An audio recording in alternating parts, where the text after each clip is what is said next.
I am sitting at a canal-side cafe in Amsterdam, sipping a latte as if my life is finally still. Then my phone vibrates.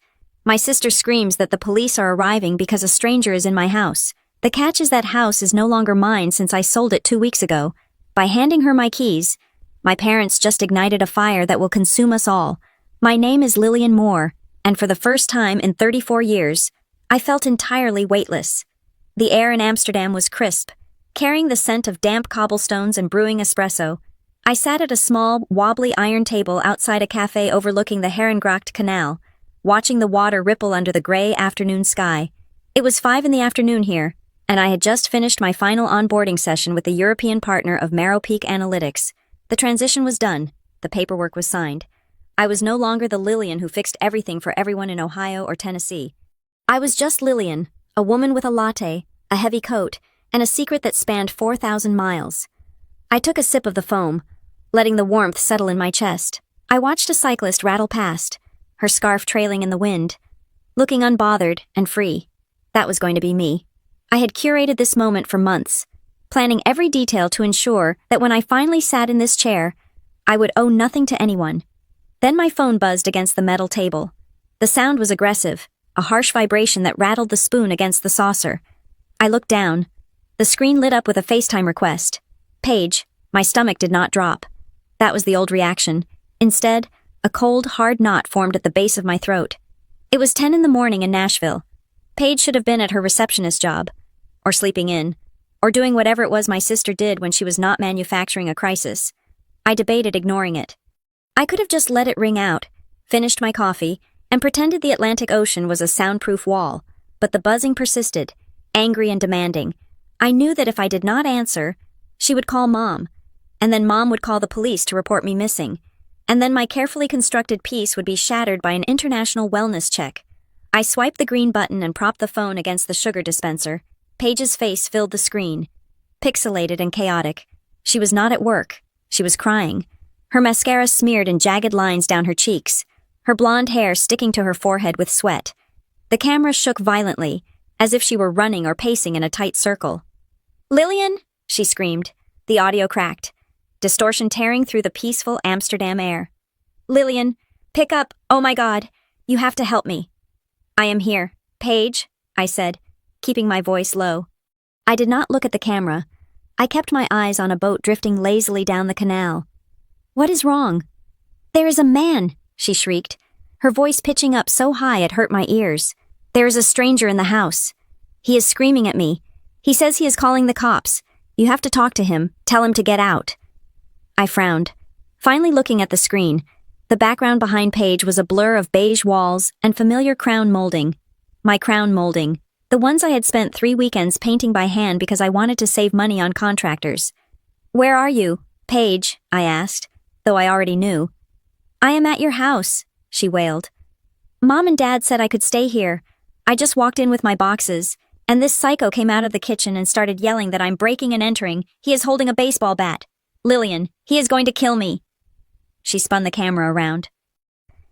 The image whipped past a stack of cardboard boxes in the hallway, and landed on a man standing in the archway of the living room. It was not a psycho. It was Jordan Hargrove. He looked terrified, clutching a phone to his ear with one hand and, yes, a baseball bat in the other, though he held it like he had never swung one in his life. Behind him, I saw his wife, Elise, frantically typing on her own phone. "Get out," Jordan was shouting, though his voice sounded tinny through the speaker. "I have the police on the line. Get out of my house." "It is my sister's house," Paige screamed back, flipping the camera to face herself again. She looked at me, eyes wide with the entitlement of someone who has never been told no without a safety net attached. "Lillian, tell him I'm moving in. Tell him Mom gave me the key." Everything slowed down. The cold European breeze felt suddenly freezing. "Mom gave you the key," I repeated. It was not a question. "Yes. The emergency key," Paige sobbed, wiping her nose with the back of her hand. "She said you would not mind. She said I could stay here to save money on rent since you are gone. Just tell him." "Lillian. Fix this." I closed my eyes for a second. The audacity was breathtaking. It was architectural in its structure. My parents had taken the emergency key, the one I had given them strictly for fire or flood, and handed it to my 31-year-old sister, so she could squat in my home while I was out of the country. They did not ask me. They did not warn me. They just assumed that my property was a communal resource, a line item in the family budget that they could allocate as they saw fit. I opened my eyes and looked at the canal again. The water was dark, hiding everything beneath the surface. "Paige," I said. My voice was steady, void of the panic she wanted to mirror. "Put the phone close to your face. I need you to listen to me very clearly." She sniffled, bringing the screen closer. "What? Just tell him to leave." "I cannot tell him to leave, Paige," I said, "because it is his house." Paige stopped crying instantly. She blinked, her mouth hanging open slightly. "What? I sold the house?" I said. The words hung in the air between continents. I watched the realization try to land on her face, but it slid off, rejected by a lifetime of insulation. "What are you talking about?" she scoffed, a nervous laugh bubbling up. "No, you didn't. You just left for the trip. Mom said—" "I sold the house 2 weeks ago," I cut in, my voice sharpening. "I signed the closing papers on the 14th. The deed has been transferred. The money is in my account. That key you used, it is illegal. You are breaking into a house that I do not own anymore." Paige stared at me. Her face went from confused to red, a flush of anger rising up her neck. "No," she screamed. "That is impossible. Mom said it is family property. She said we have the right—" "Mom lied," I said. "Or she is delusional. Either way, you are currently committing a felony." "It is family property," Paige shrieked again, her voice cracking. The conviction in her tone was terrifying. She genuinely believed that because her last name was Moore, she had a divine right to the floorboards I had paid for. "You cannot sell it without asking us, where am I supposed to live? I already gave up my apartment." "That sounds like a personal problem," I said. "You bitch." Paige spat at the screen. In the background, I heard a heavy thud and the sound of voices escalating. "We are not leaving." A man's voice boomed. My blood ran cold. That was not Trent. Paige's boyfriend. That was my father. "Paige," I said, my grip tightening on the phone. "Is Dad there?"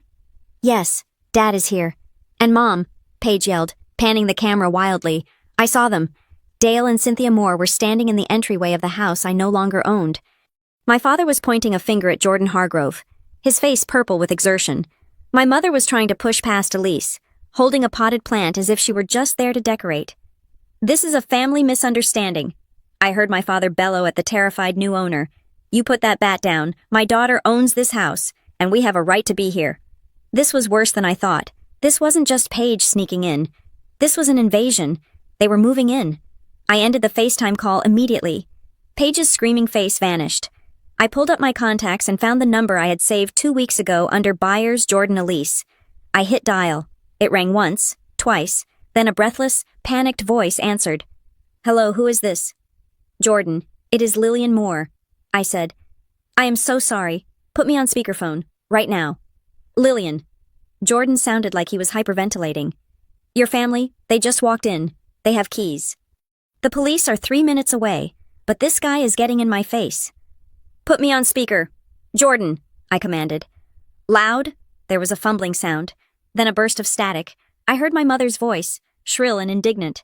"Utterly disrespectful. We are just moving her things in." "Everyone shut up," I said. My voice, amplified by Jordan's phone, echoed through the hallway of the house in Nashville. The silence that followed was absolute. "Lillian," my mother's voice wavered. "Lillian, thank goodness. Tell these people to leave. They are frightening your sister." "Jordan," I said, ignoring my mother completely. "Do not hang up. I am sending you an email right now. It is a PDF copy of the final closing statement and the transfer of deed recorded with the county clerk on the 14th of this month. It proves you are the sole legal owner of the property." I switched apps on my phone, my fingers flying across the screen. I attached the file and hit send. "Lillian, what are you doing?" My father's voice was low, warning. It was the voice he used when I was a teenager, and I questioned his spending. "Do not involve outsiders in this. We settle this as a family." "There is no family here, Dad," I said, staring at the gray water of the canal. "There is a homeowner, and there are trespassers. I just sent the proof to Jordan." "You sold the house," my mother gasped. It sounded like she had been slapped. "Without telling us, Lillian. How could you? That house was for everyone." "It was in my name," I said. "I paid the mortgage. I paid the insurance. And I sold it. The money is mine. The house is theirs.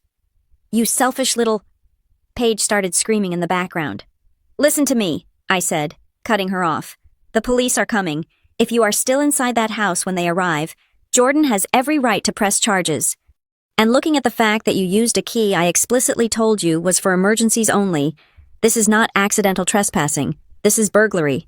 We are your parents, my father roared. The speaker crackled with the force of his volume. You tell them to back off. You tell them we have permission. I cannot give permission for a house I do not own, I said calmly. Lillian, please. My mother wept. The switch to victimhood was instant.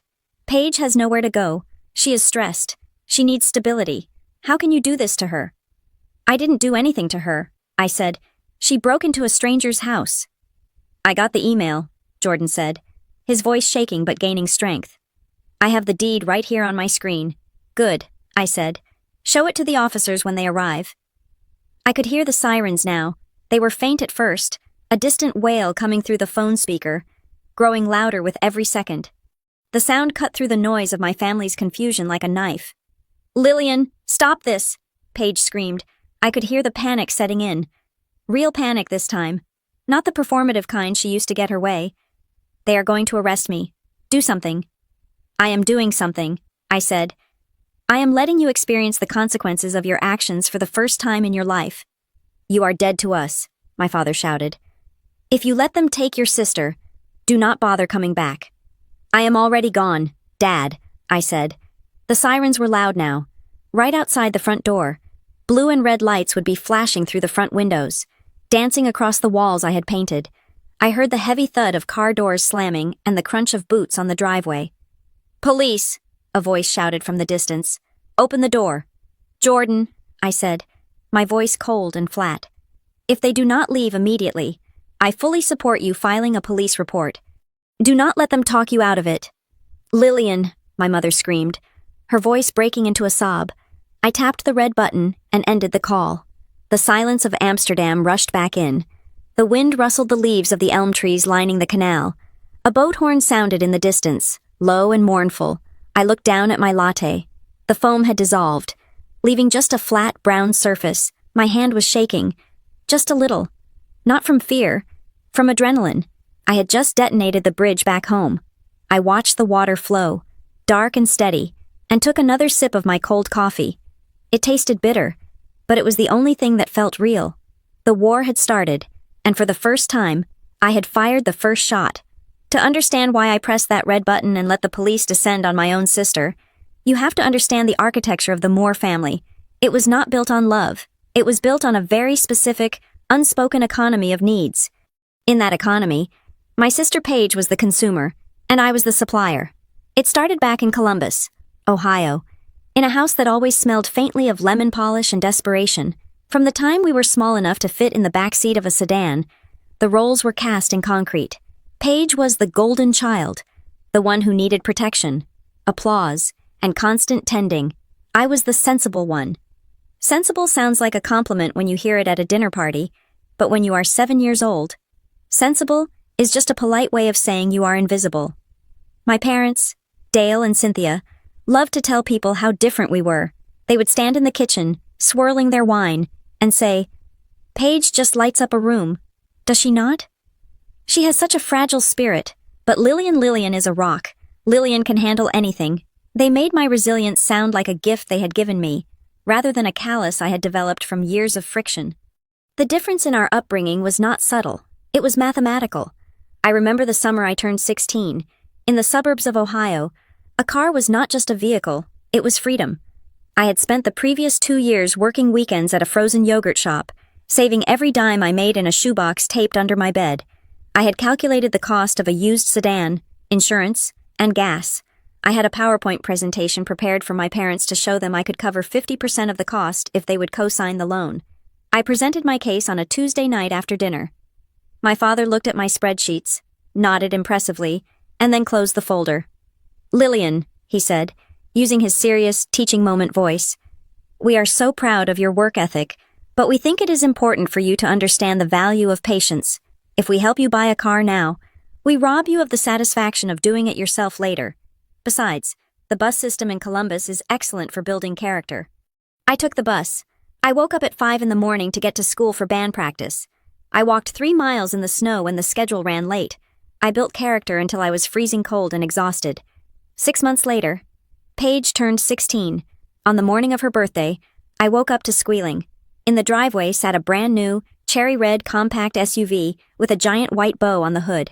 I stood in the driveway, my backpack heavy on my shoulder, watching Paige jump up and down, hugging my mother. I waited for the explanation. I waited for the talk about character. Instead, my mother looked at me, caught my eye, and offered a tight, apologetic smile that did not reach her eyes. "She needs it for safety, Lillian," my mother whispered to me later, as I was pouring cereal. "Paige is not like you. She gets anxious on public transport. She is delicate. We could not bear the thought of her standing out in the cold." That was the thesis statement of our lives. Paige's comfort was a necessity. My comfort was a luxury. Paige's anxiety was a medical emergency. My anxiety was a mood I needed to control. This dynamic did not fade as we grew up. It metastasized. When it came time for college, the checkbook opened wide for Paige. She went to a private liberal arts college that cost more per semester than my father made in a year. They paid for her tuition, her sorority dues, her meal plan, and a private tutor when she nearly failed introductory sociology. They called it investing in her potential. I went to a state university. I worked 20 hours a week at the library and another 10 hours at a bar on weekends. When I asked for help with textbooks during my sophomore year, my father sighed and showed me his credit card statement. "Money is tight right now, Lily," he said. "Paige's tuition just went up, and she needs to network. You are doing so well on your own. You are so resourceful. We do not worry about you." I learned then that competence is a double-edged sword. The better you are at surviving, the less people think you need help. And in the Moore family, help was a finite resource, entirely allocated to the sister who could not balance a checkbook to save her life. I became the designated fixer. It was a role I fell into because I thought it would earn me their love. I thought if I was useful enough, eventually, they would look at me the way they looked at her. When Paige got fired from her first marketing job for personality conflicts, which meant she refused to show up before 10 in the morning, I was the one who edited her resume. When Paige racked up $5,000 in credit card debt buying designer handbags she could not afford, my parents called a family meeting. They did not ask Paige to return the bags. They looked at me. "Lillian," my father said, leaning forward, "you have that savings account from your bonus at work. Could you float your sister alone, just until she gets back on her feet? We are a little tapped out." I paid it. I always paid it.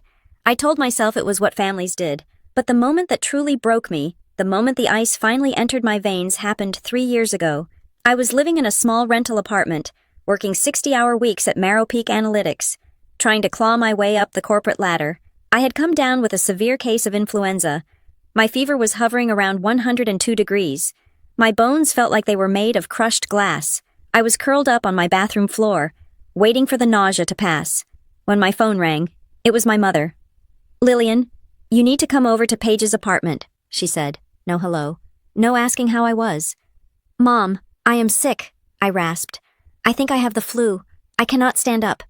"Oh, stop being dramatic," she snapped. "Paige is in a crisis. Her landlord is doing a surprise inspection tomorrow morning, and the place is a disaster. She is having a panic attack. She cannot breathe. Lillian, she needs you to help her organize." "I have a fever," I said, tears of frustration hot in my eyes. "Take some ibuprofen and get over there," my mother commanded. "Family comes first." I went. I drove through a blurred fever dream to Paige's apartment. It was not just messy. It was a biohazard. Takeout boxes rot on the counter. Clothes piled knee-deep in the living room. Paige was sitting on the sofa, wrapped in a blanket, watching a reality TV show. She did not look like she was having a panic attack. She looked bored. "Oh, hey," she said, not looking up. "The bathroom is the worst part. You should start there." I spent 4 hours scrubbing my sister's toilet and hauling bags of trash down 3 flights of stairs, while my head throbbed and sweat poured down my back. My mother sat at the kitchen table, drinking tea, occasionally pointing out a spot I had missed. At one point, I had to sit down because the room was spinning. I leaned my head against the cool refrigerator, closing my eyes. "Lillian, honestly," my mother's voice cut through the haze, "if you are going to help, help. Do not mope. Your sister is under enough stress without you bringing the mood down. I opened my eyes and looked at them. Paige was scrolling through Instagram. My mother was criticizing my scrubbing technique. I am sick, I whispered. You are fine, my mother said dismissively. You are always fine. Do not be selfish, Lillian. It does not become you. Selfish, the word hung in the air, vibrating. I had given them my money. I had given them my time. I had sacrificed my comfort, my sleep, and my dignity. And the moment I needed 5 minutes to breathe, I was selfish. That was the night the Lillian they knew died. I just did not hold a funeral for her yet. I finished cleaning the apartment. I did not say a word. I drove home, shivering violently, and crawled into bed. The next morning, I bought a notebook. I started keeping a ledger. It was not a diary of teenage angst. It was a forensic accounting of my relationship with my family. I wrote down every dollar I gave them. I wrote down every hour of labor I performed. I wrote down every insult disguised as a compliment. April 4th. Paid Paige's car insurance. $300. No thank you received.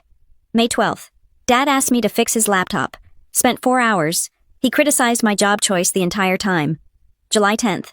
Mom forgot my birthday. Called 2 days later to ask if I could drive Paige to the airport. I did not do this to be petty.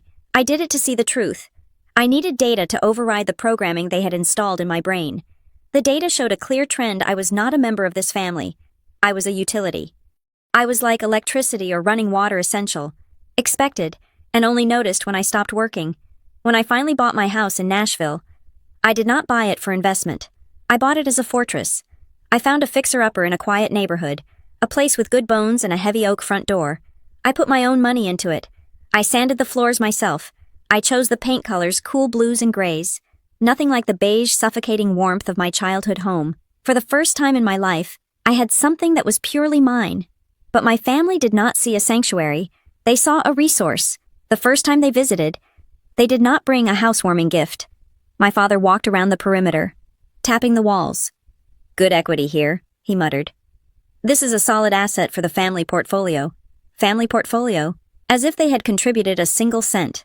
My mother walked into the guest room, the room I had set up as a library, a quiet space for reading and thinking. She frowned at the bookshelves.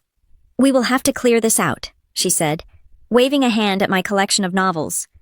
If Paige needs to stay over, she will need space for her clothes, and maybe a vanity here. The lighting is good.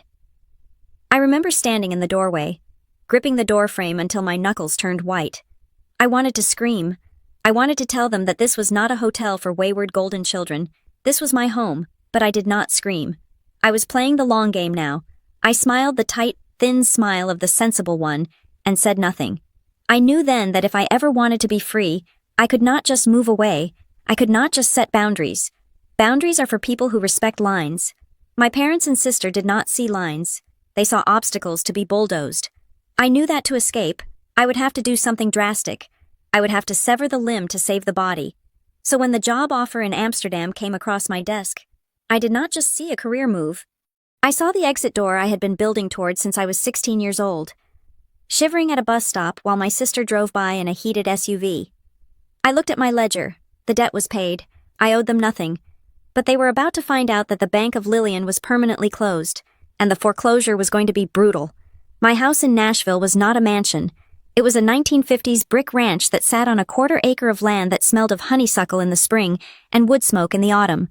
But to me, it was the Louvre. It was the Taj Mahal. It was the first physical object in my life that existed solely because I willed it to. I had spent 6 months eating peanut butter sandwiches and working overtime to save the 20% down payment. I had spent another 3 months living in construction dust, learning how to refinish hardwood floors because I could not afford a professional to do it. Every strip of molding, every light fixture, every shade of paint was a decision I made without a committee. There was no mother hovering to tell me beige was safer. There was no sister complaining that the smell of varnish gave her a headache. When I finished the renovations, the silence in the house was delicious. It was a clean, empty silence. It did not ask for anything. Then came the housewarming party. I use the word party loosely. In the Moore family, gatherings were not celebrations. They were inspections. I had invited a few friends from work, but the atmosphere changed the moment my parents' sedan pulled into the driveway. The air in the living room, which had been light and filled with jazz music, suddenly felt heavy. compressed by the weight of their expectations. My mother, Cynthia, did not bring a bottle of wine or a plant. She walked in, handed me her coat without looking at me, and began a slow, methodical tour of the ground floor. She touched everything. She ran her fingers over the quartz countertops I had installed. She tapped the glass of the new windows. It felt less like she was admiring my home and more like she was checking for dust. She stopped in the kitchen, where I was arranging a charcuterie board. She leaned against the island, looking out into the open-concept living room where my friends were chatting. "It is a lot of space, Lillian," she said. Her voice was soft, laced with that toxic concern she specialized in. "It is 3 bedrooms," I said, focusing on slicing the Gouda. "It is a standard size. For a family, yes," she corrected gently, "but for just you. Do you not feel lonely? It seems like such a waste of resources to heat and cool all these empty rooms just for one person." There it was, the word waste, in her eyes. My comfort was an excess. If I was not sharing it, if I was not using my space to shelter the family's chosen one, I was being gluttonous. "I like the space, Mom," I said, keeping my voice neutral. "I work from home often. I need the room." "Well," she sighed, looking around with a tragic expression. "I suppose if you can afford to be so indulgent, that is your choice." While my mother was busy making me feel guilty for existing in 3 dimensions, my father, Dale, was conducting a financial audit. He did not care about the decor. He cared about the asset. I watched him walk the perimeter of the backyard, staring at the fence line, then pacing out the dimensions of the deck. He came back inside, wiping his shoes aggressively on the mat, and cornered me by the refrigerator. "What is the comp value in this neighborhood?" he asked. No hello, no congratulations. "Property values are rising about 6% annually," I said, knowing he would not let it go until I gave him a number. He nodded, satisfied. "Good. Smart buy. This area is gentrifying.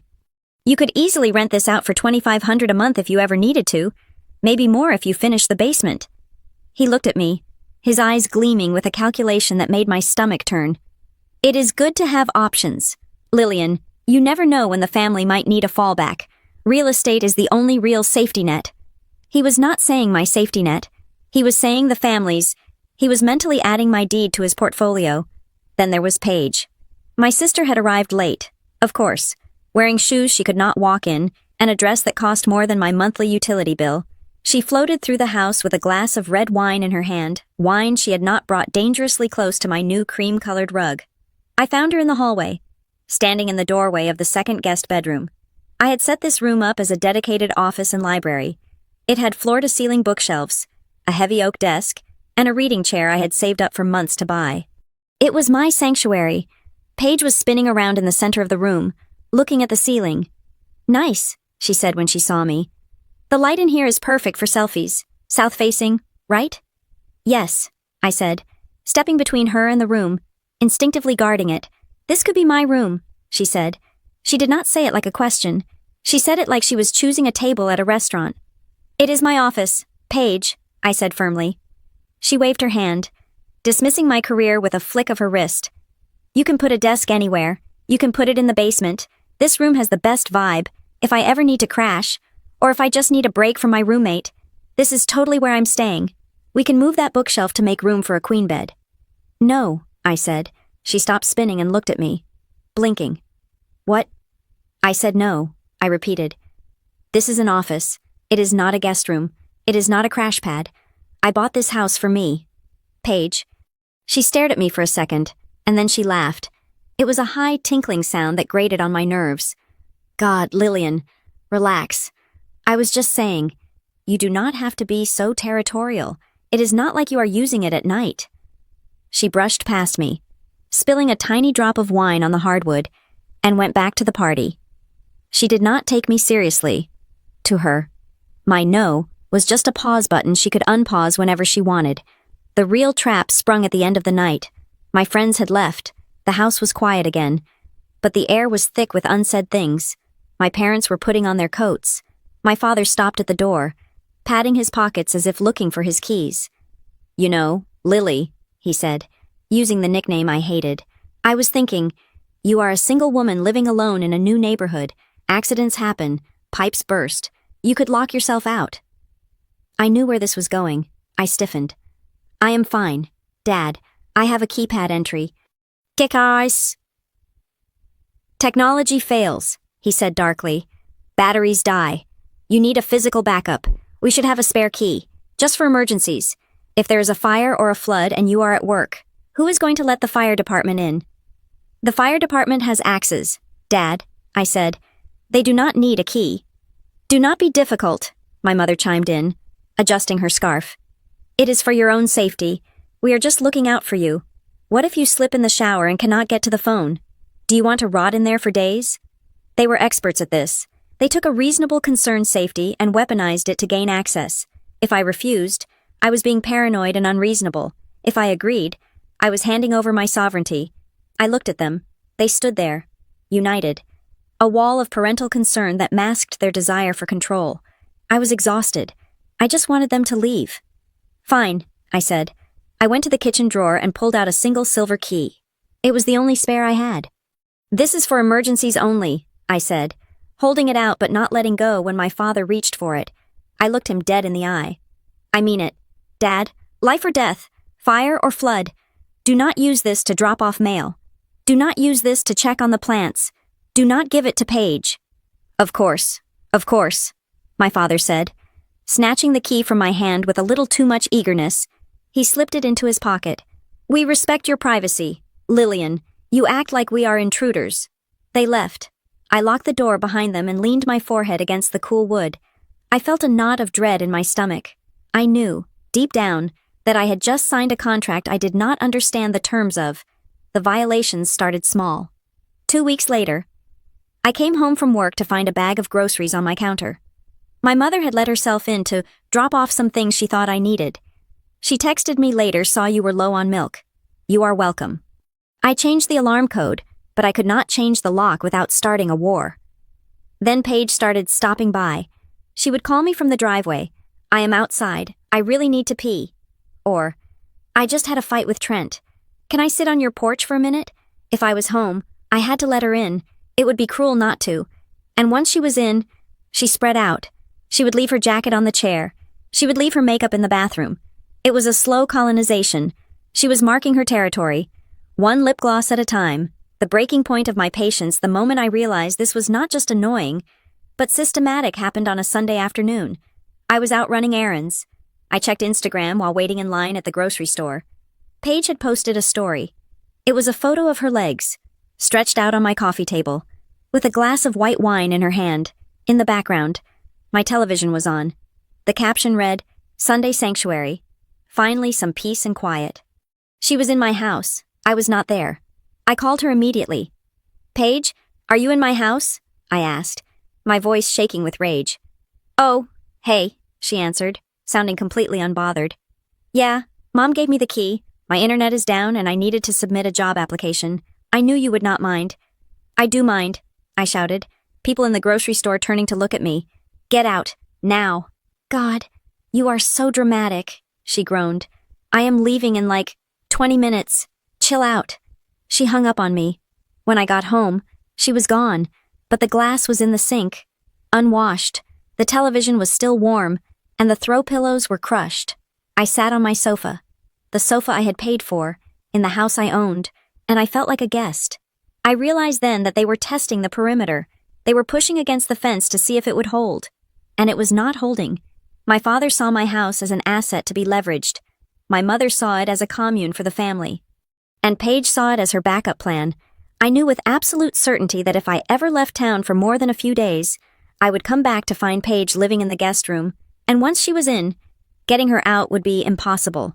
My parents would protect her. They would say, "She is your sister. She has nowhere else to go." They would turn me into the villain for wanting my own home back. I was trapped.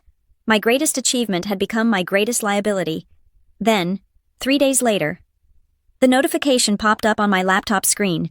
It was 10 o'clock at night. I was working late, trying to distract myself from the phantom presence of my family in my house. Subject: offer of employment. Senior data analyst, Amsterdam branch. My heart stopped. I opened the email. It was from the European partner of Marrow Peak Analytics. They were offering me a 2-year contract, a significant raise, relocation assistance, a chance to work on international projects. It was everything I had ever worked for, It was the dream I had buried under layers of family obligation. Normally, a person reads an email like that and feels joy. They feel excitement. They want to call their friends and scream. I sat there in the glow of the monitor, and I felt cold terror. I looked around my living room. I looked at the shadows stretching across the floor. If I took this job, I would have to leave Nashville. And the moment my plane took off, the Moore family would descend. They would not just visit, they would occupy. Paige would move in to watch the place. My parents would store their excess furniture in the basement. By the time I came back in 2 years, this house would not be mine anymore. It would be a carcass they had picked clean. I could not leave the house empty, but I could not stay. I stared at the blinking cursor on the screen. I had 2 choices. I could stay here, guarding my fortress like a prisoner, fighting a losing war against 3 people who did not respect the word no, or I could go, and lose the only thing I had ever truly owned, unless I made sure there was nothing left for them to take. I felt a strange, dark clarity settle over me. The fear began to recede, replaced by the cold, hard logic that had always been my survival mechanism. I reached for my phone. I did not call my parents to share the good news. I opened the browser and searched for a real estate attorney. I was not going to ask for permission. I was going to scorch the earth. The offer letter from Amsterdam sat on my screen, a glowing rectangle of white light that represented the only thing I had ever truly wanted escape.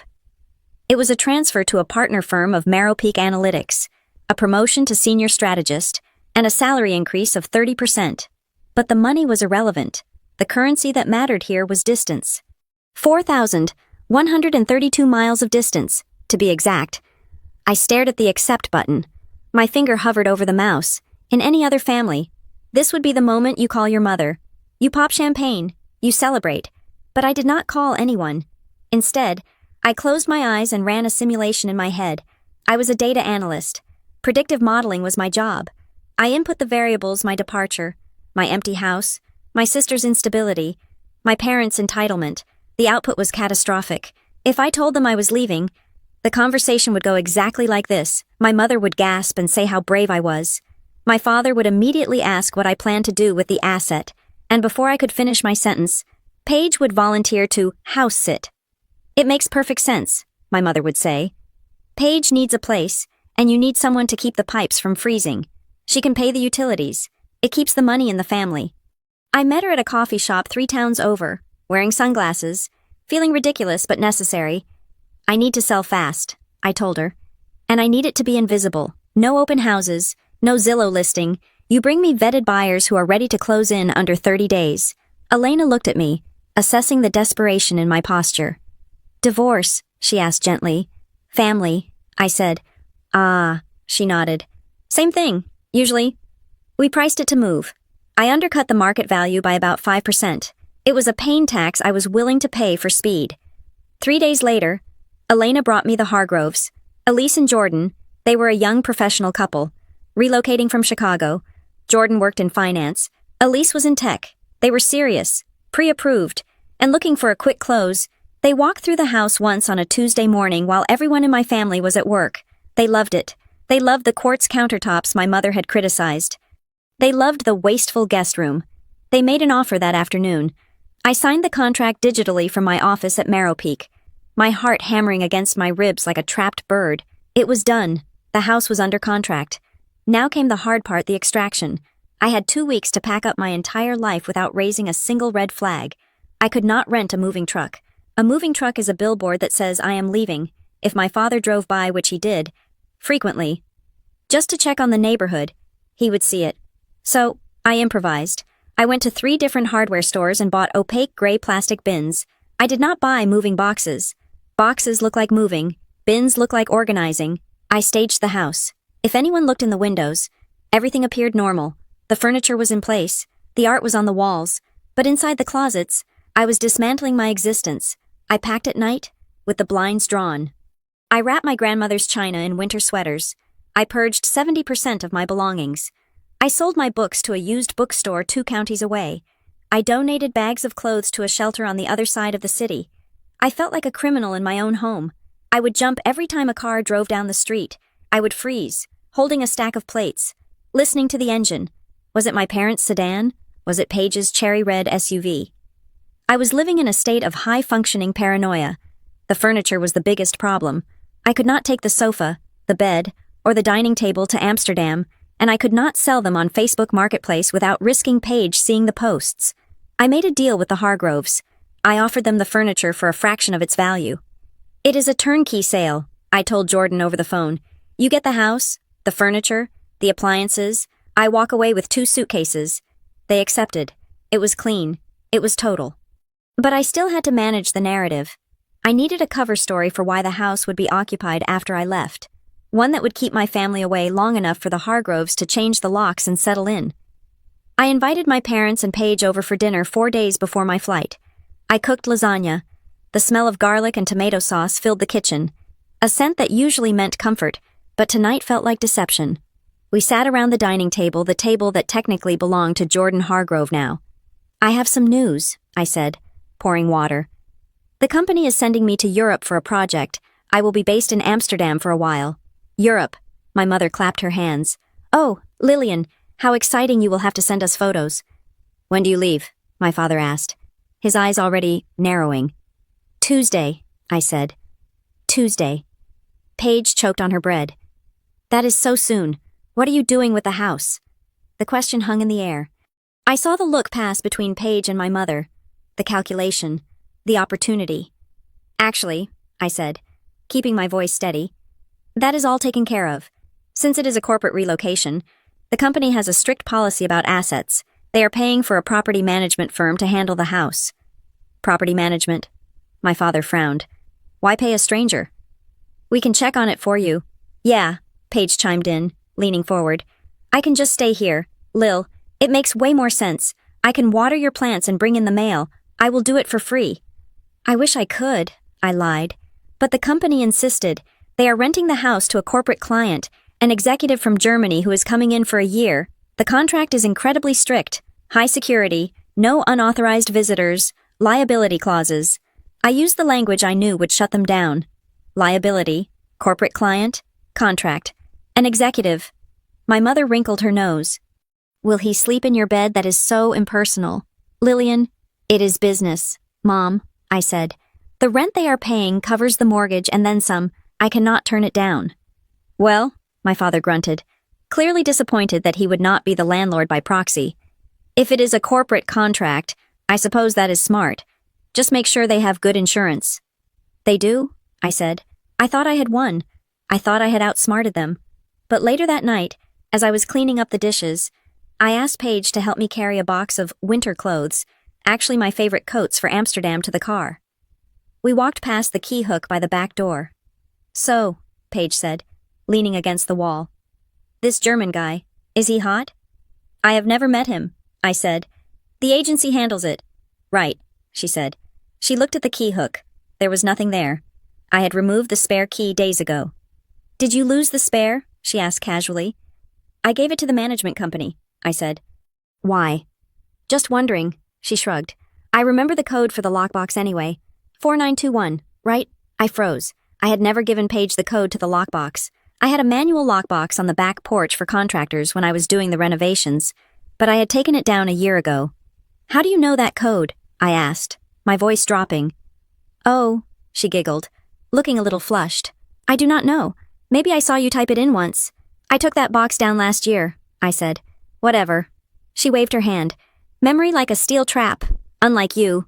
Miss Forgetful." She walked out to the car. I stood there, staring at the empty hook. A cold realization washed over me. The emergency key I had given my parents, the one they swore was for life and death situations, only Paige had access to it. And not only did she have access, but she had also memorized the codes I used. I went to my phone and checked my security camera logs from 6 months ago. I scrolled back to a weekend when I was out of town for a conference. There was no footage. The system had been offline for 4 hours on a Saturday afternoon. I had assumed it was a Wi-Fi glitch. Now, I knew better. They had been here. They had been in my house, testing the boundaries, learning the locks. Paige knowing that code was not a quirk of memory. It was evidence of reconnaissance. The rental lie was not enough. If they thought the house was just rented, they might still try to come by. They might try to inspect the property for me, or Paige might try to charm this imaginary German executive. Selling was the only option. I had to cut the cord completely. 2 days later, on a Monday morning, I met Jordan and Elise at the title company. The room smelled of stale coffee and fresh toner. We signed stack after stack of paper. I watched my name be notarized, over and over, signing away my claim to the hardwood floors and the south-facing windows. When the final document was signed, the title officer slid a check across the table. It was the equity, my freedom fund. I reached into my purse and pulled out the heavy ring of keys. The front door, the back door, the garage, the mailbox. Here, I said, placing them in Jordan's hand. The metal felt warm from my grip. Thank you, Lillian, Jordan said, smiling. He looked so happy. He had no idea he was buying a war zone. Jordan, I said, leaning in. Elise, listen to me.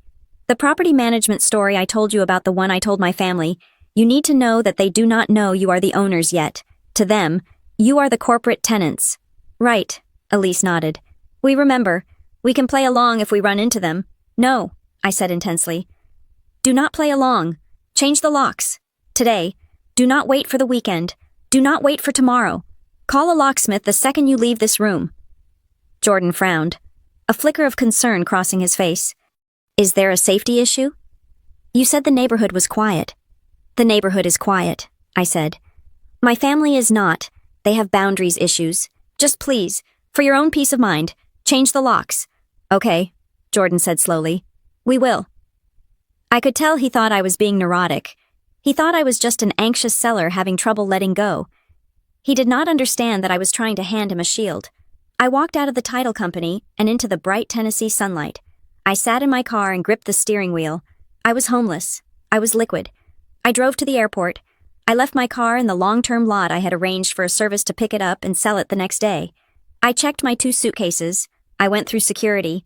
When I sat at the gate, waiting to board the flight to Amsterdam, I felt a sensation I had never felt before. It was not happiness. It was lighter than that. It was the absence of weight. The house was gone. The mortgage was gone. The connection was severed. I texted my mother, boarding now. Love you guys. I will call when I land. She replied, safe travels. We will check on the house for you on Friday. I stared at the screen. We will check on the house.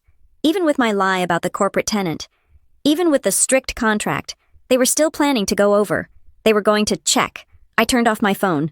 I told myself it was over. I told myself that once Jordan and Elise changed the locks, my family would try their key, find it did not work, and go home. They would be annoyed, but they would be stopped. I underestimated them. I assumed they would act like rational people who encountered a locked door. I forgot that to people like my sister. A locked door is not a barrier. It is an insult, and an insult demands a response. I boarded the plane, ordered a glass of wine, and watched the ground fall away. I thought I had escaped. I did not know that I had just pulled the pin on a grenade and tossed it into the lap of 2 innocent strangers. I closed my eyes and slept, dreaming of canals and silence. I woke up 8 hours later in Amsterdam, thinking the hard part was over. I was wrong. The hard part had not even started. The connection on the speakerphone crackled, but the chaos in Nashville came through with high-definition clarity. I was 4,000 miles away, holding my breath in Amsterdam, listening to the dismantling of my family's delusion. The sirens I had heard at the end of the call were no longer approaching. They had arrived. I heard the heavy, rhythmic thud of knuckles against a solid wood door, my old front door. Police department, a voice boomed. Open the door. Do not open it. That was my sister, Paige. Her voice was not fearful. It was indignant. It was the voice of a woman who believes the rules of gravity do not apply to her because she has never been allowed to fall. They have no right. We live here. Open the door, Paige. That was Jordan, the new owner. He sounded breathless, his voice tight with the adrenaline of a man who had just spent 20 minutes defending his property with a baseball bat. I heard the lock turn. The audio shifted as the door swung open.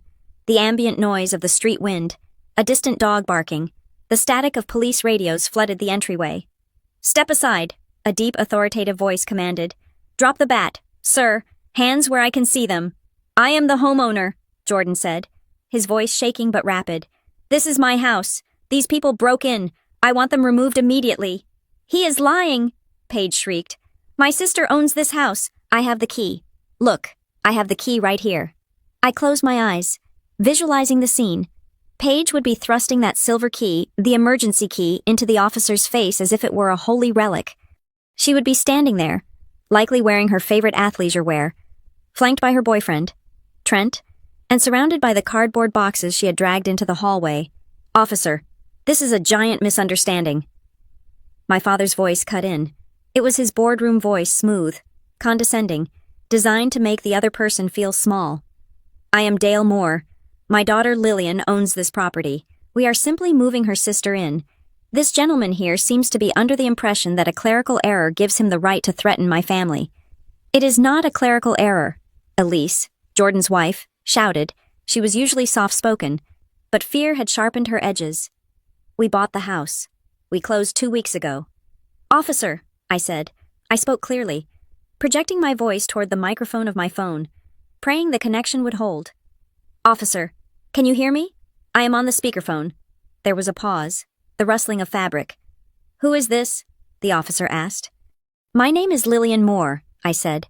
"I am the former owner of the property at 4210 Maplewood Drive. I am currently in the Netherlands. I need you to know that the people standing in that hallway, Dale Moore, Cynthia Moore, Paige Moore, and Trent Miller, have absolutely no legal right to be there." "Lillian," my mother's voice was a gasp of betrayal. "Lillian, stop this right now. Tell him you let Paige stay." "I did not," I said. "Officer, I sold this house to Jordan and Elise Hargrove on the 14th of this month. The deed has been recorded. The title has transferred. The key my sister is holding was stolen from my possession under false pretenses. She is trespassing. She is lying," Trent yelled. I could picture him, wearing his backwards baseball cap, puffing out his chest. "We have a verbal contract. Lillian told Paige she could live here in Tennessee. A verbal lease is binding." Trent had taken 1 semester of pre-law at a community college before dropping out to become a DJ. He loved to throw around terms he did not understand. "There is no lease, Trent," I said cold. "There is no text message. There is no email. There is zero evidence because it never happened. Officer, I just emailed a copy of the final settlement statement and the recorded deed to Mr. Hargrove's phone. Please ask him to show it to you." "I have it right here," Jordan said. I heard the shuffling of movement. A moment of silence stretched out, thick and heavy. I could imagine the officer squinting at the small screen, scrolling through the PDF that proved my parents were not the monarchs of this kingdom. "Mr. Moore," the officer said, his tone shifting from investigative to firm. "This document shows the property was sold 18 days ago. The owners listed are Jordan and Elise Hargrove." "Well, Lillian clearly made a mistake," my father sputtered, his composure cracking. "She has been under a lot of stress. She probably forgot to update us, but the fact remains, we have family property rights." "Sir," the officer interrupted, "there is no such thing as family property rights on a sold house. You are trespassing." "We are not trespassing," Paige screamed. "I moved my stuff in. I have mail coming here." "You changed your mailing address yesterday." "Paige," I said, "I got the notification from the post office because my mail forwarding is still active.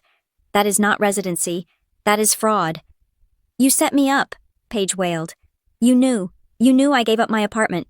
You let me walk into a trap." "I did not let you do anything," I said. "You stole a key. You waited until you thought I was gone, and you broke into a stranger's house. The only trap here is the one you built yourself." "All right, that is enough," the officer barked.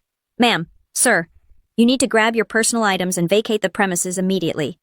If you refuse, you will be placed under arrest for criminal trespassing and burglary." "You cannot arrest me," Paige sobbed. "My dad will sue you, Dad. Do something." "This is ridiculous," my mother hissed. "Lillian, call them off. Tell them it is a prank. Tell them we are just visiting." "I cannot call off the law." "Mom," I said. "Jordan, do you want them removed?" "Yes," Jordan said. "I want them gone, and I want that key back." "Hand over the key, ma'am," the officer said. "No," Paige yelled.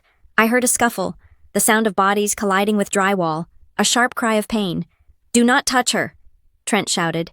"Back up," the officer yelled. "Back up, or you will be tased." My heart hammered against my ribs.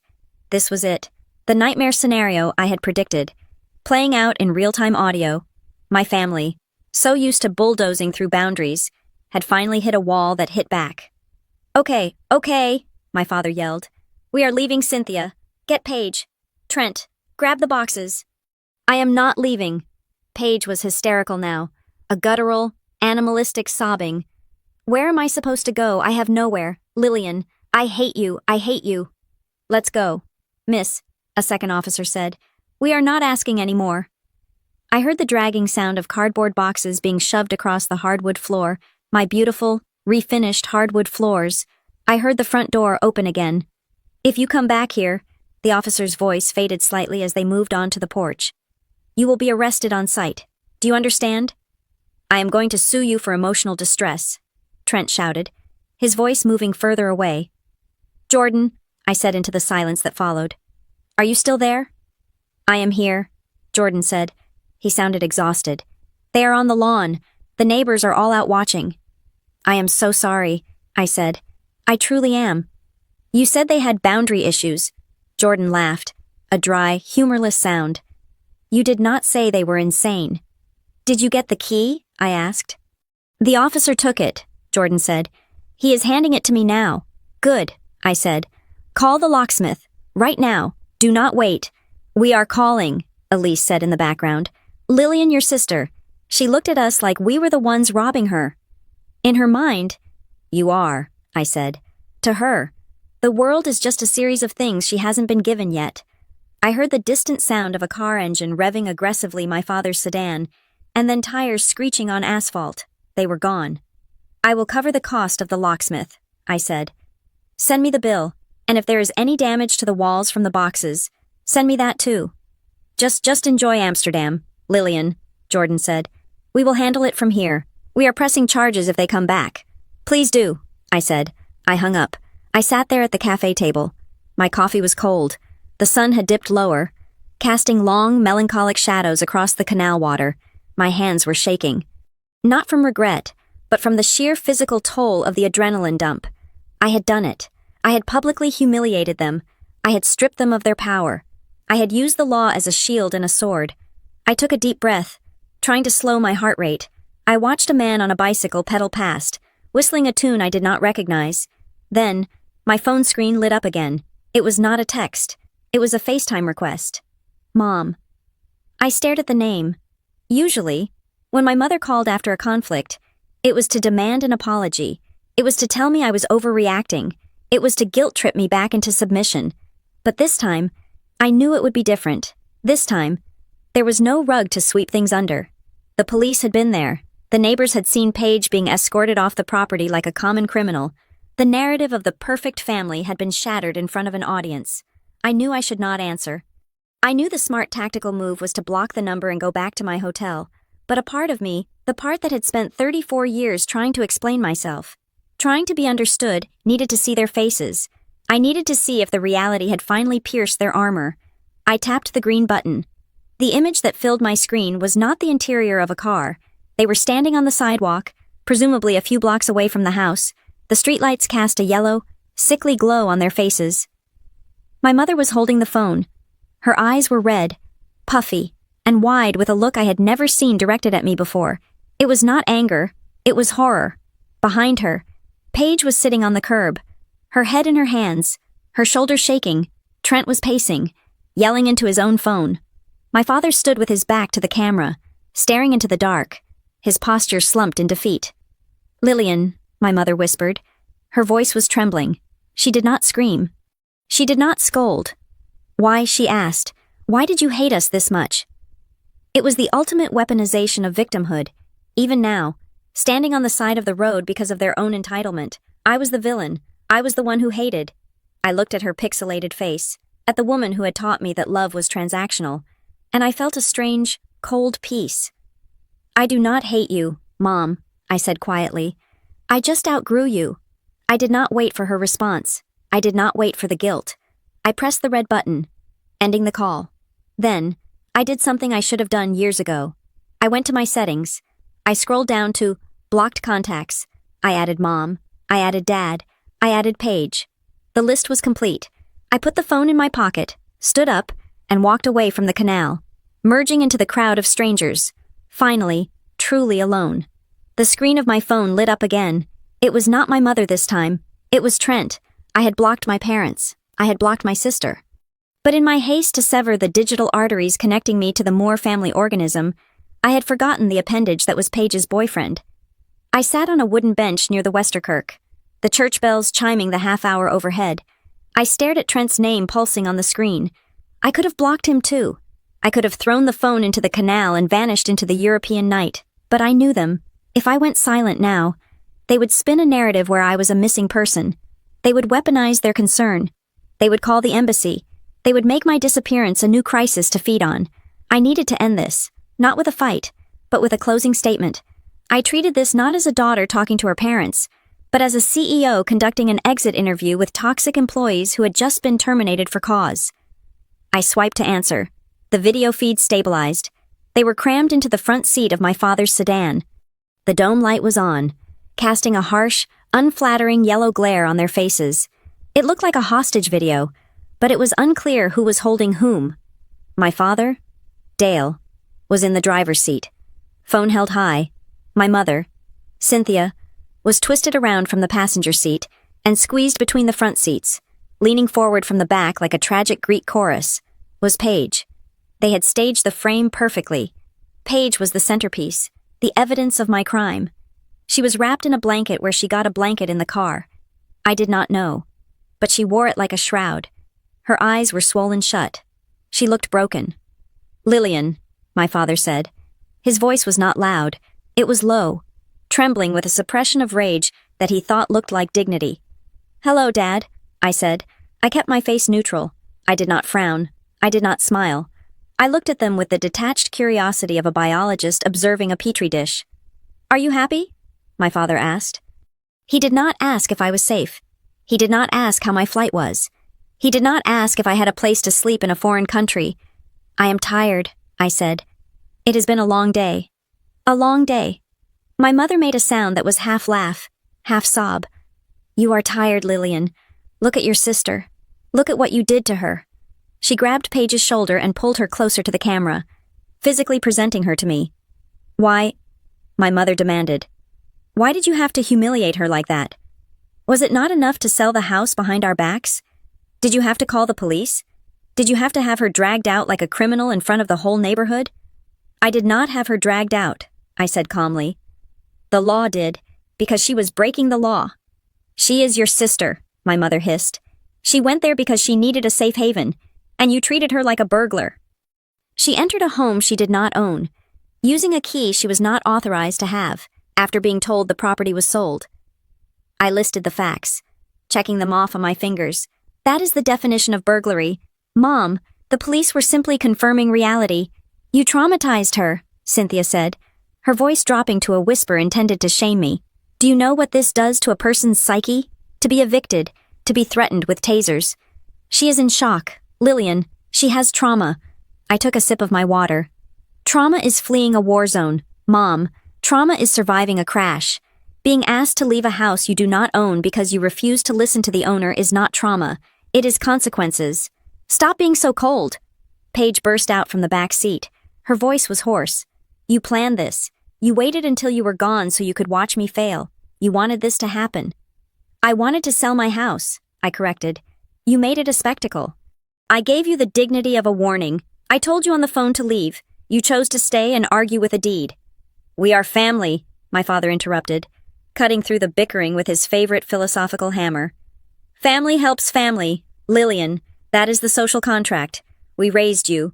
We supported you. You have an obligation to this unit." "Obligation," I repeated the word, tasting the bitterness of it. "Yes, obligation," he said firm. "When one of us succeeds, we lift the others up.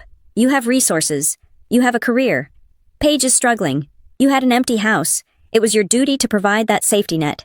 Instead, you sold the net for cash." I looked at him, this man who had charged me rent the summer after high school while paying for Paige's sorority dues. "Duty is not ownership, Dad," I said. "And my house was not a family asset. It was my asset. I bought it. I renovated it. I paid the mortgage. The fact that we share DNA does not give you a lien on my property. It gives us a right to expect compassion," he shouted, the mask slipping. "It gives us a right to not be treated like strangers. If strangers broke into my house, I would have called the police," I said. "I treated you exactly like what you were acting like trespassers." "You are so selfish," Paige spat. The word hung in the air, static and heavy. I paused. I looked at the three of them. huddled in that car, united in their outrage. For 34 years, I had run from that word. I had cleaned toilets, loaned money, and stayed silent to avoid being called selfish. In the Moore Family Dictionary, selfish did not mean caring only for oneself. It meant refusing to be used. It meant having boundaries. It meant saying no. If I was not setting myself on fire to keep them warm, I was selfish. You are right, I said. The three of them blinked. They stopped breathing for a second. They were prepared for a fight, for a denial. They were not prepared for agreement. I am selfish, I continued, my voice steady and hard as diamond. I am keeping my own money. I am keeping my own life. I am keeping my own peace. And if that makes me selfish, then I am the most selfish person you have ever met, and I am fine with that. You do not mean that, my mother said, her voice wavering. She looked frightened. She was realizing that her favorite weapon had just bounced off my chest. I do, I said. Now, since this is the last time we will be speaking for a very long time, I have some administrative business to close out. Administrative business? My father frowned. What are you talking about? I know Paige gave up her apartment, I said. And I know you two probably do not have room for her and Trent and all her boxes in your house without it being a disaster. See, Paige cried out triumphantly. She knows. She knows she made me homeless. So, I ignored her. I have booked a hotel room for you. Paige, 3 nights, at the La Quinta near the airport. It is prepaid. My parents exchanged a look. Relief washed over their faces. They thought I was cracking. They thought this was the olive branch. They thought the old Lillian the fixer. The payer was back. Oh, Lillian, my mother exhaled. Thank you. I knew you were still in there. I knew you would not leave her on the street. It is room 304, I said. You can check in now. Consider it a severance package. Severance? My father asked, the suspicion returning. Yes, I said, because I am also sending you an email right now. Check your inbox. Dad? He lowered the phone slightly, fumbling to open his email app on the screen while keeping me on the call. I watched his eyes scan the notification. I watched his face turn from confusion to a deep, violet shade of fury. What is this? He roared. It is an invoice, I said. $300 for a locksmith, he read aloud, his voice shaking. $200 for express cleaning, $50 for wall repair. Jordan and Elise sent me the bill for the emergency locksmith they had to call tonight, because you refused to hand over the key until the police forced you, I explained. And the cleaning fee is for the mud and scuff marks your boxes left in the hallway. I paid them to preserve my reputation with the buyers. Now, you are going to reimburse me. You are charging us, Paige screamed, after you kicked me out. You are insane. I am balancing the ledger, I said. The hotel room cost $400. The damages cost $550. I deducted the hotel cost from what you owe me. Technically, you still owe me $150, but I am willing to write that off as a loss to close the account. I will not pay this, my father spat at the camera. I will not pay a single dime. You ungrateful, arrogant little... If you do not pay it by Friday, I cut him off, my voice dropping an octave. I will forward the original bills from the locksmith and the cleaning crew directly to you, and since the locksmith's report mentions forced entry recovery, I imagine Jordan could use that if he decides to follow through on the trespassing charges he is currently holding back. You are blackmailing your own father. He looked like he was going to have a stroke. I am settling debts, Dad, I said. You taught me to value money. Remember, you taught me that everything has a cost. Well, tonight had a cost. Do not bother coming home, my mother said. Her voice was ice cold. The mask of the concerned victim was gone, revealed the vindictive woman underneath. If you ever step foot in Tennessee again, do not come to our door. Mom, I said, and for the first time, I smiled. It was a genuine smile. I just sold the only reason I had to ever come back. You will regret this, my father threatened. You need us. You will fail out there alone, and you will come crawling back, and we will not be there. I have been alone for 34 years. Dad, I said, I just finally made it official. I did not wait for their retort. I did not wait for the final curse. I tapped the red button. The screen went black. The silence of the Amsterdam night rushed back in. But this time, it did not feel empty. It felt clean. I sat there for a moment, listening to the canal water lap against the stones. My hands were steady. My breathing was deep and even. I had just fired my parents. I stood up, buttoned my coat against the wind, and began to walk back toward my hotel. I had a new job starting on Monday. I had a new city to learn, and for the first time in my life, my bank account and my soul belonged entirely to me. But as I walked, a small, nagging thought tugged at the back of my mind. My father was a man who needed to win. He did not take losses. He took revenge. I had embarrassed him. I had cost him money. I had stripped him of control. He would not let this end with an invoice. He would find a way to strike back. I checked my email one last time to make sure the invoice had gone through. It had, but right below it, a new notification popped up. It was from my former boss at Marrow Peak in Nashville. Subject urgent. Compliance issue. I frowned. I stopped walking. I opened the email. Lillian, we received a disturbing call this morning regarding an ethics violation. We need to talk before your contract transfers to the Amsterdam branch officially. My stomach dropped. My father knew where I worked. He knew the industry, and he knew that in the world of high-stakes data analytics, reputation was the only currency that mattered more than money. I looked up at the dark sky. The exit interview was over. But the war had just moved to a new battlefield. The email from my former boss, Marcus, was marked with a red exclamation point. The subject line was short, professional, and terrifying compliance inquiry regarding Redcrest account. I stood on the cobblestones of a side street in Amsterdam, the wind biting at my cheeks. I had just finished dismantling my family's emotional hold on me, or so I thought. But the corporate world has a way of dragging you back in, especially when your family's incompetence bleeds into your professional network. I tapped the screen to open the message. Lillian, please call me immediately. We have a situation developing with one of our downstream partners in Nashville. It involves a police report filed at 4210 Maplewood Drive. The name on the report is Moore. I need to know if this is going to blow back on the firm. My stomach turned over. It was not fear for myself. My transaction was clean. It was the realization that the blast radius of my sister's stunt was wider than I had calculated. I dialed Marcus. He answered on the first ring. Lillian, he said, his voice tight. I thought you were on a plane. I just landed, I lied. What is going on? Marcus, why are you asking about the house? Because, Marcus said, and I could hear him pacing in his office 4,000 miles away. Do you know who bought your house? Jordan and Elise Hargrove, I said. They are a young couple from Chicago. He works in finance. He does not just work in finance, Lillian, Marcus said, his voice dropping to a harsh whisper. Jordan Hargrove is the newly appointed Chief Financial Officer of Vantage Healthcare. I froze. Vantage Healthcare was a behemoth. They were the largest hospital network in the Southeast. But that was not the problem. The problem was that Vantage Healthcare was the primary anchor client for a small, boutique financial consulting firm called Redcrest Advisory. And Redcrest Advisory was the firm owned and operated by my father, Dale Moore. The irony hit me so hard, I actually had to lean against a brick wall to keep from laughing. It was a dark, hysterical laughter that bubbled up in my throat. My father, a man who prided himself on knowing everyone who mattered in Nashville, had spent the last 3 hours screaming at, threatening, and trespassing on the property of the man who effectively paid his mortgage.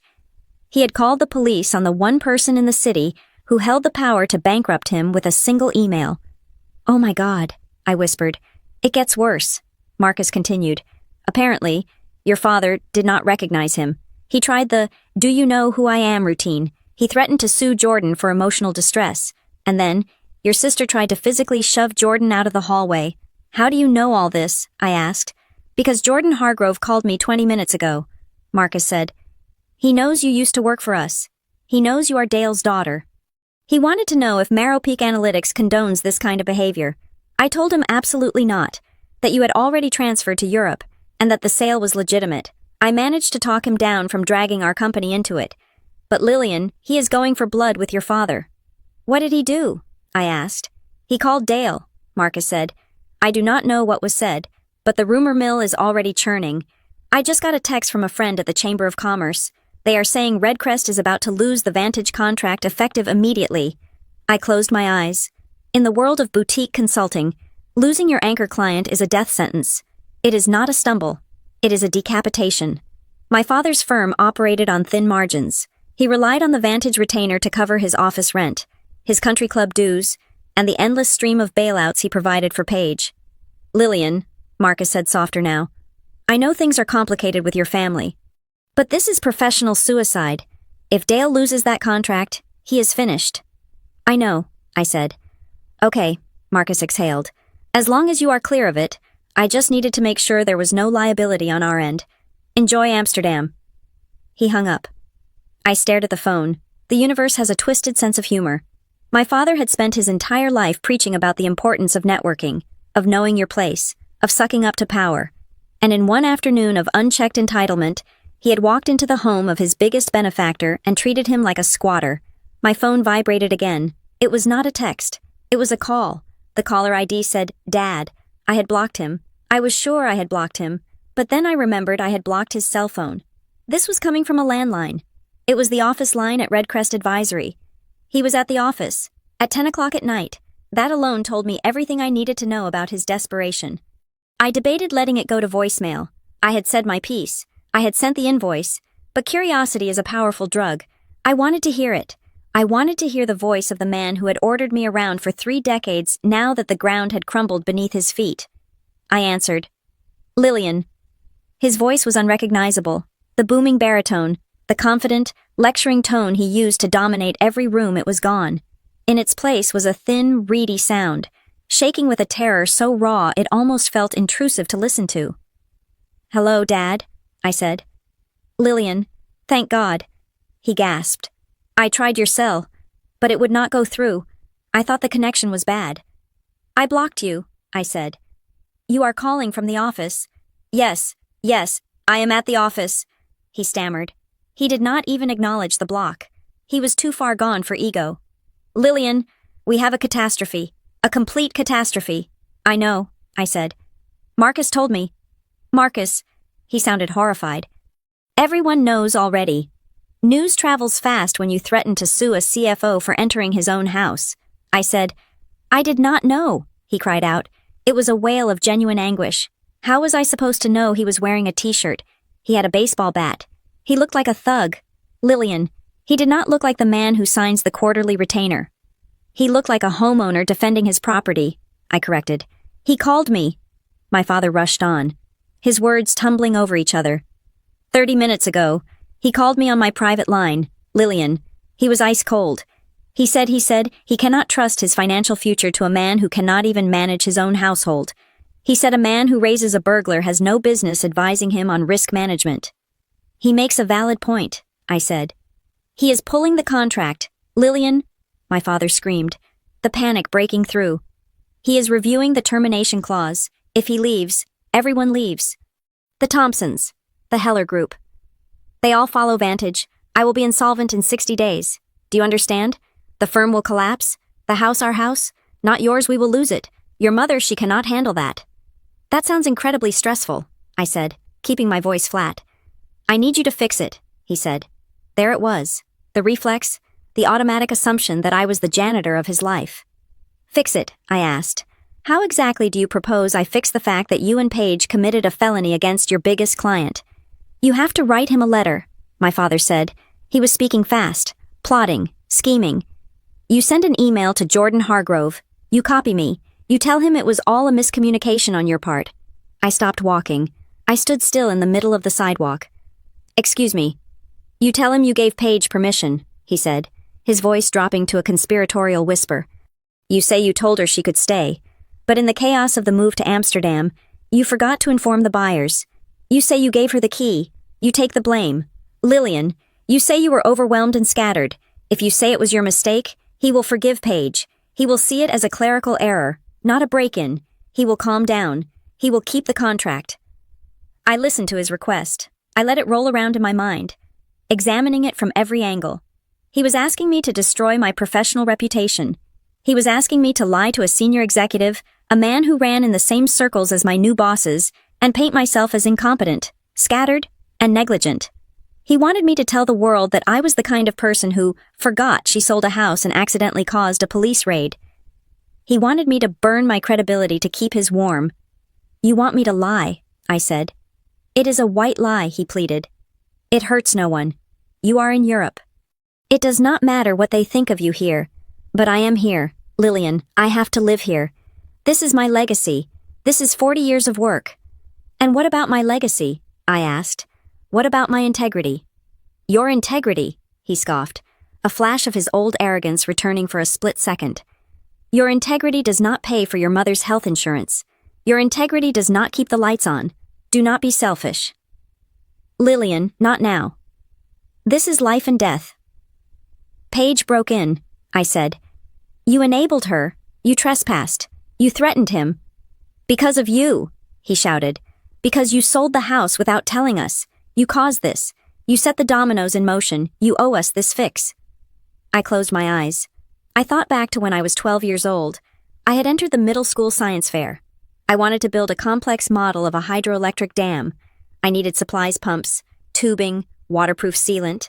I had calculated the cost, $45. I had asked my father for the money. He was sitting in his armchair, reading the Wall Street Journal. Paige was on the floor, playing with a new video game console that had cost $200. $45, he had said, looking over his reading glasses. That is a lot of capital for a school project. Lillian, what is the ROI? It is for a grade. Dad, I had said, I want to win the blue ribbon.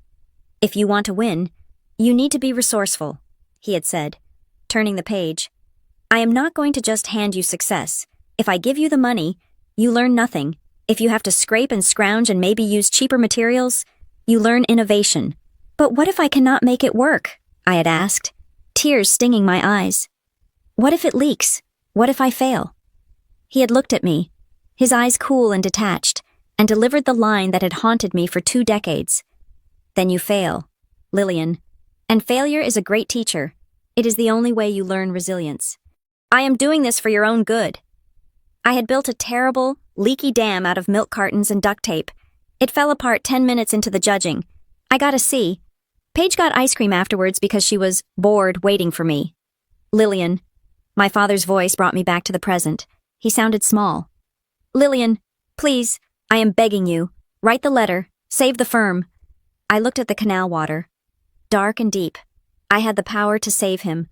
I could type out 3 paragraphs, hit send, and the pressure would release. He would keep his client. Paige would avoid legal charges. The cycle would continue. They would learn nothing.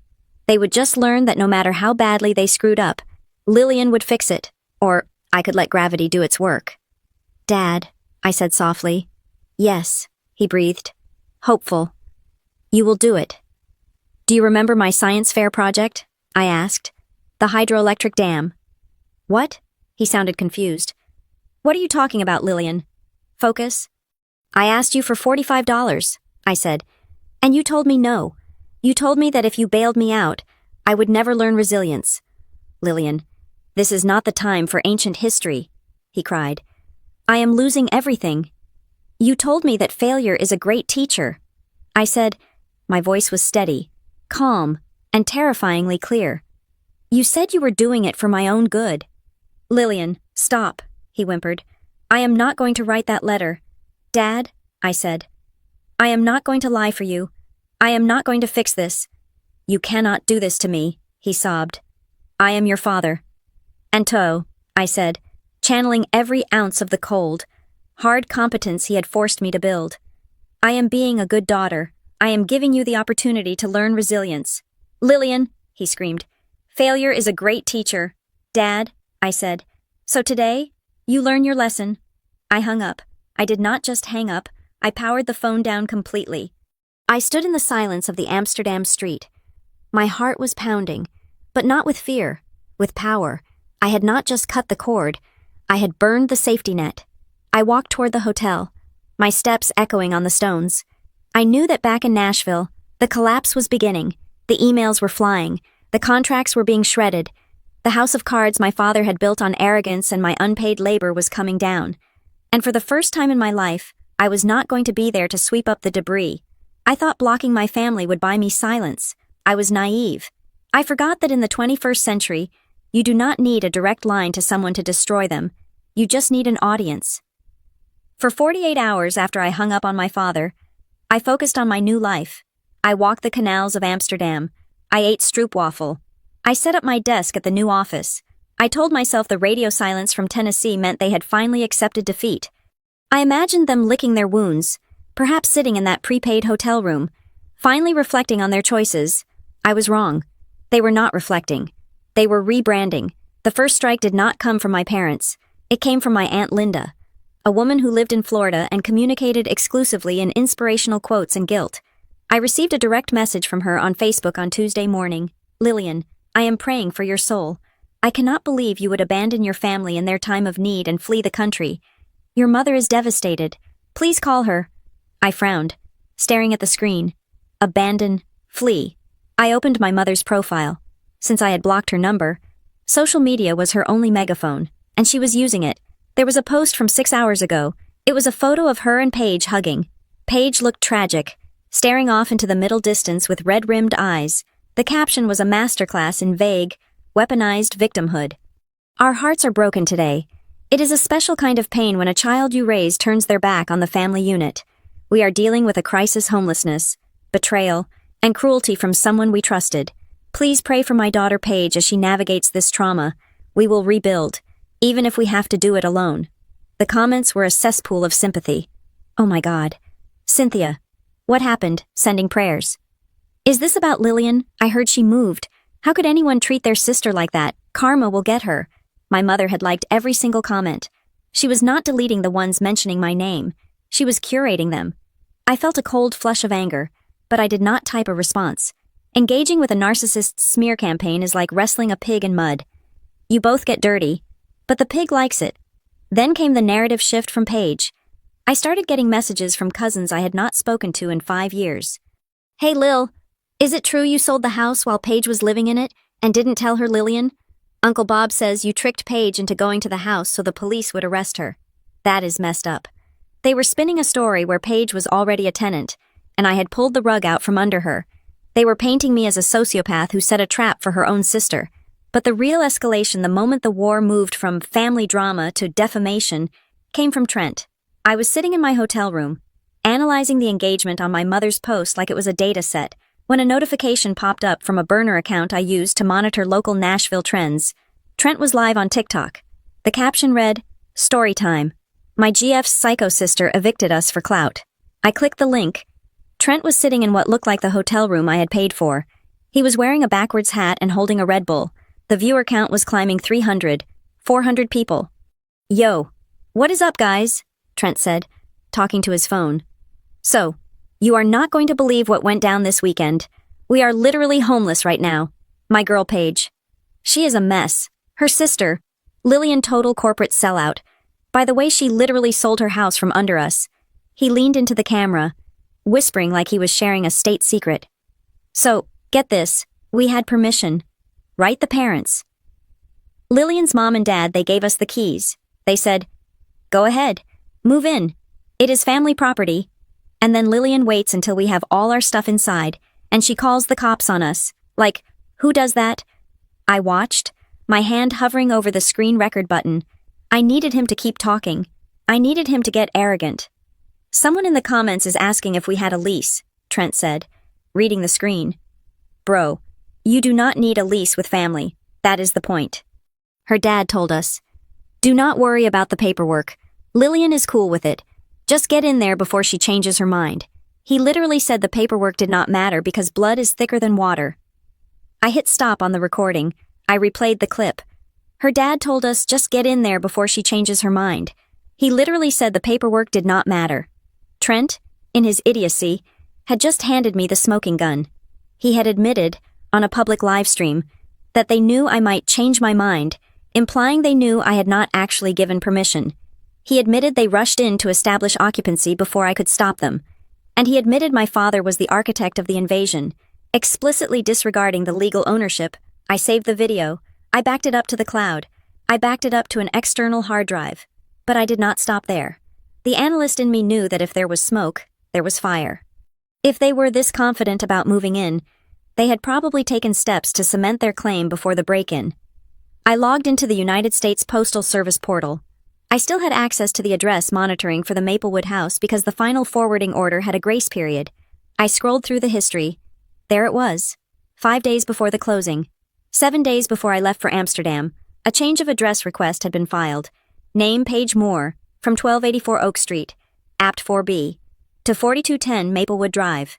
She had not just crashed there, she had formally registered my house as her legal residence a week before she broke in. She had ordered a credit card terminal, a square reader sent to my house. This was not a desperate sister looking for a place to sleep. This was a hostile takeover. She was trying to establish residency so that if I tried to kick her out, she could claim tenant rights. In Tennessee, if you receive mail and have established residency, you have to be formally evicted through the courts, a process that takes months. They had planned to squat. They had planned to force me into a legal gridlock where I would have to pay thousands of dollars to remove them from my own home. The emergency key was just the entry method. The mail was the anchor. I felt a cold rage settle in my chest. This was premeditated fraud. I opened a new browser tab. I searched for lawyers Nashville defamation civil litigation. I found a firm called Barrett Hale. Their website looked aggressive. I liked aggressive. I drafted an email to the senior partner. I attached the screenshots of my mother's post, the recording of Trent's live stream, and the PDF of the change of address confirmation. Subject retainer for cease and desist, defamation character. Dear Mr. Barrett, my name is Lillian Moore. I am currently the target of a coordinated smear campaign and attempted property fraud by the individuals listed below. I have evidence that they attempted to establish fraudulent residency in a home I had already sold, and are now publicly accusing me of criminal entrapment to damage my professional reputation. I want a cease and desist letter sent immediately. I want it delivered by courier to their place of employment and the hotel where they are currently staying. I hit send. I was ready to pay whatever hourly rate they demanded. My reputation was my career, and my career was my life. I would not let them burn it down to keep themselves warm. 2 hours later, my phone pinged with an email notification. It was not the lawyer. It was my father. From Dale Moore, Demorrid, Crest Advisory, com. To Lillian Moore. Subject final warning. I opened it. Lillian, I have spoken to my attorney. You have 24 hours to retract your statements to Jordan Hargrove and issue a public apology to your sister.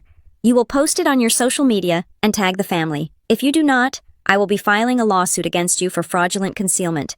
You sold a family asset that had implicit verbal agreements attached to it without notifying the beneficiaries us. You misled us into believing the house was available for Paige, causing us financial damages, moving costs, loss of her apartment. Furthermore, your actions constitute intentional infliction of emotional distress. We will seek maximum damages. Do not test me. Lillian, you think you are smart, but you do not know the law. Fix this, or I will make sure you are unemployable in the States. Dad, I read the email twice. He was bluffing. Or rather, he was using legal terms he had heard on television to try and scare me into submission. Implicit verbal agreements on a deeded property were nonsense. Beneficiaries of a house I bought with my own money was a fantasy, but the threat to my employability was real. If he filed a lawsuit, even a frivolous one, it would create a public record. It would show up in background checks. It would be a stain. He was counting on my fear of conflict. He was counting on the old Lillian, the one who would apologize just to make the yelling stop. He did not know he was emailing the new Lillian. I hit reply. Dad, I received your threat. I have just retained Barrett Hale in Nashville. I have forwarded them your email, along with Trent's livestream video where he admits you told them to enter the property despite knowing I might change my mind, and the USPS records showing Paige committed mail fraud by registering her address at a property she did not have a lease for. You want to sue me for fraud? Please do. I welcome the discovery process. I would love to subpoena your firm's financial records to see why you were so desperate to get Paige into my house for free. I would love to depose you under oath about the conversation you had with Jordan Hargrove, where you threatened a C-suite executive. If you file a lawsuit, I will countersue for defamation, abuse of process, and conspiracy to commit trespassing. And unlike you, I have the liquid capital to keep this in court for 5 years. You want to bring the law into this grate? So do I. Lillian, I sent it. My heart was hammering. But it was a good hammer. It was the rhythm of a fighter who had finally thrown a punch that connected. I waited. I expected a phone call. I expected a scream. Instead, silence. 10 minutes passed.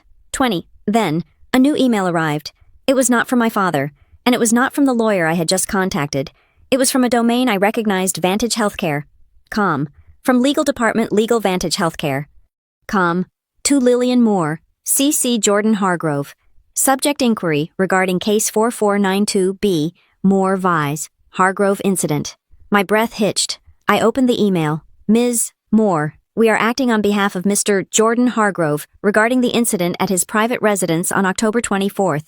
We are currently preparing a submission to the district attorney regarding the trespassing and potential attempted burglary charges against Dale Moore, Paige Moore, and Trent Miller. Mr. Hargrove has informed us that you may be in possession of digital evidence, specifically communications or social media posts, that demonstrate premeditation regarding the unauthorized entry. We understand there is a familial relationship, but given the severity of the threats made by Mr. Dale Moore against our CFO, we are treating this as a high-priority security matter. Would you be willing to provide a sworn affidavit or digital copies of any relevant evidence to assist in our filing? Regards, Jonathan S. Kraft, General Counsel, Vantage Healthcare. I stared at the screen.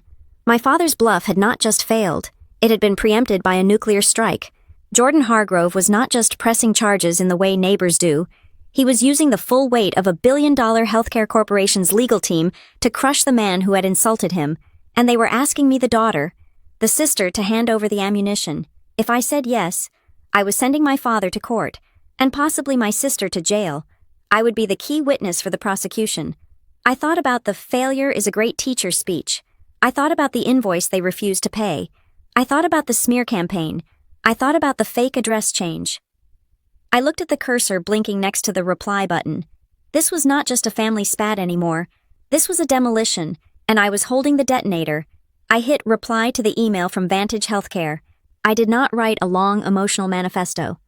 I did not offer excuses. I simply typed, Kraft. Please find attached the requested digital evidence, including a livestream recording where the unauthorized entrants admit to disregarding ownership and a USPS confirmation of fraudulent residency establishment. I am available for a deposition if necessary. I attached the files. I hit send. I had just crossed the Rubicon. By cooperating with Jordan Hargrove's legal team, I had ceased to be a family member and had officially become a witness for the prosecution. The response was immediate. A video conference was scheduled for the following morning afternoon for me to discuss pre-filing mediation. Jordan and Elise were not interested in a long, drawn-out court battle. They wanted security.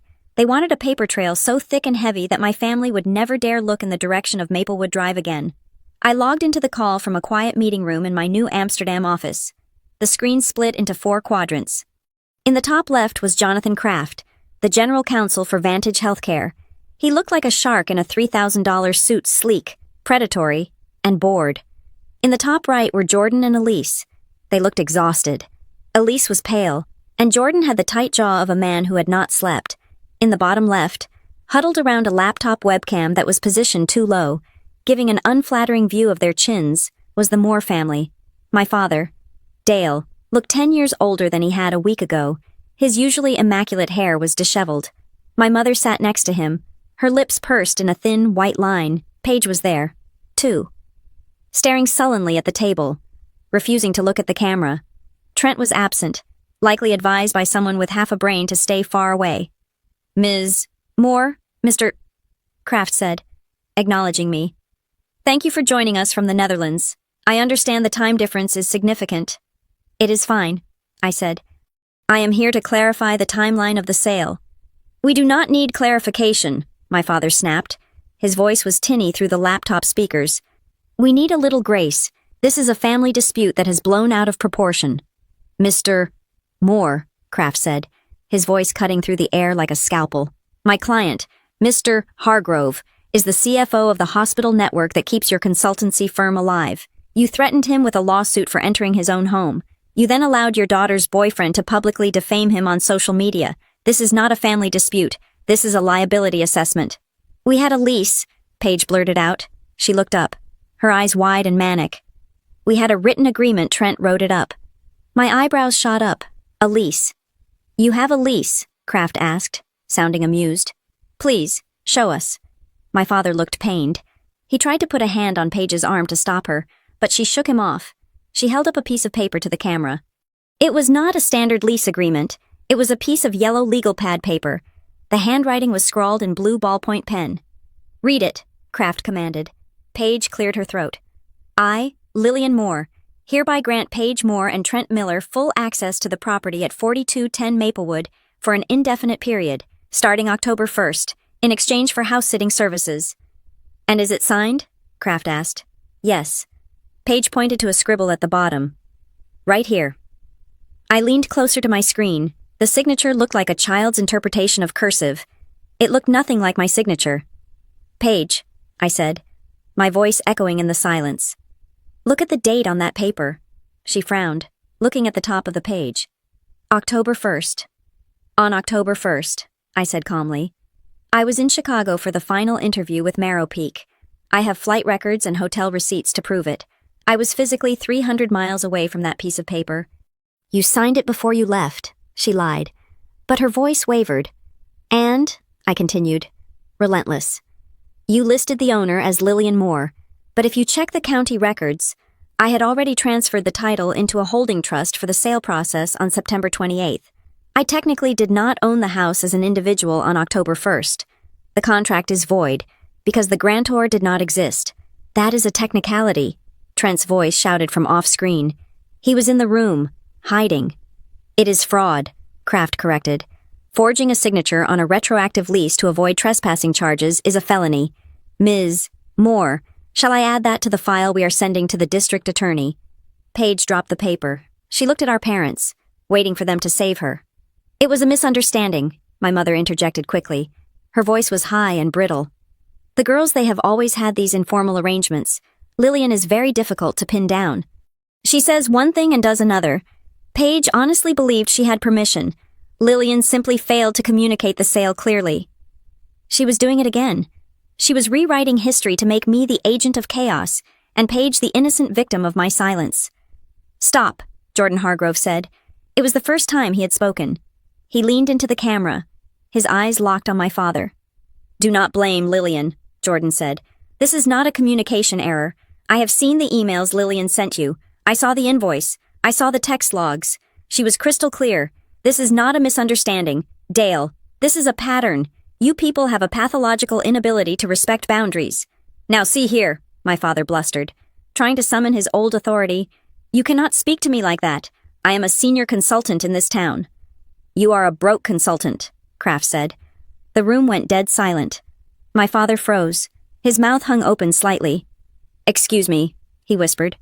Kraft looked down at a file on his desk. In preparing for this meeting, we ran a standard solvency check on Red Crest Advisory. It is standard procedure when a vendor threatens litigation against our executives. Kraft flipped a page. Mr. Moore, your firm is currently carrying $300,000 in short-term debt. You have missed your last 2 office lease payments. Your credit line is maxed out, and you have taken a personal loan against your own home equity. I stared at the screen.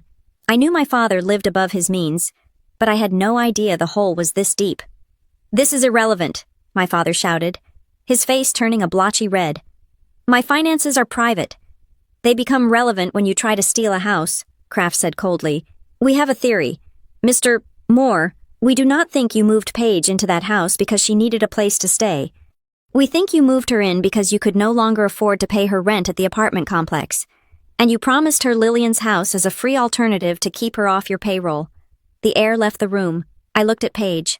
She was not looking at Kraft. She was looking at our father. Dad, she whispered, you said you just wanted me to be closer to home. You said the apartment was too urban. My father refused to look at her. He stared straight ahead, his jaw working. You told me the rent was taken care of, Paige said, her voice rising. I got an eviction notice at the old place. Dad, you told me it was a mistake. You told me to move to Lillian's because it was an upgrade. I was handling it, my father snapped at her. I just needed a few months of cash flow. If you had just stayed in Lillian's house quietly, if Lillian hadn't gone nuclear, I would have stabilized the firm by January. It was a bridge. Paige, it was just a bridge. You used my house as a lifeboat, I said softly. It all made sense. The pressure, the entitlement, the desperation. My father wasn't just being a controlling patriarch. He was a drowning man using my property to keep his favorite child afloat because he was too proud to admit he was broke. So, Kraft said, closing the file. Here's where we stand. We have proof of trespassing. We have proof of mail fraud. We have a forged lease. And we have a clear motive regarding financial distress. Please, my mother wept. Please do not ruin us. We cannot survive a lawsuit. We will lose everything. Then let's make a deal, Kraft said. He slid a document toward the camera. This is a binding settlement agreement. It has 3 conditions. 1. The Moore family, Dale, Cynthia, Paige, and Mr. Miller, agree to a lifetime restraining order against Jordan and Elise Hargrove. You will not come within 500 feet of them or the property at Maplewood Drive. My father nodded weakly. 2. You will issue a full, public retraction of all social media statements regarding Lillian Moore and Jordan Hargrove. You will admit that you entered the property without permission and that the accusations of entrapment were false. I cannot do that, Paige cried. Everyone will laugh at me. Would you prefer they visit you in prison? Kraft asked. Paige shut her mouth. And 3, Kraft continued. You will pay restitution for the locksmith, the cleaning, and the legal fees incurred by Mr. Hargrove today. The total is $4,500, payable within 30 days. We do not have that kind of money liquid, my father whispered. Then I suggest you sell the car you are sitting in. Kraft said.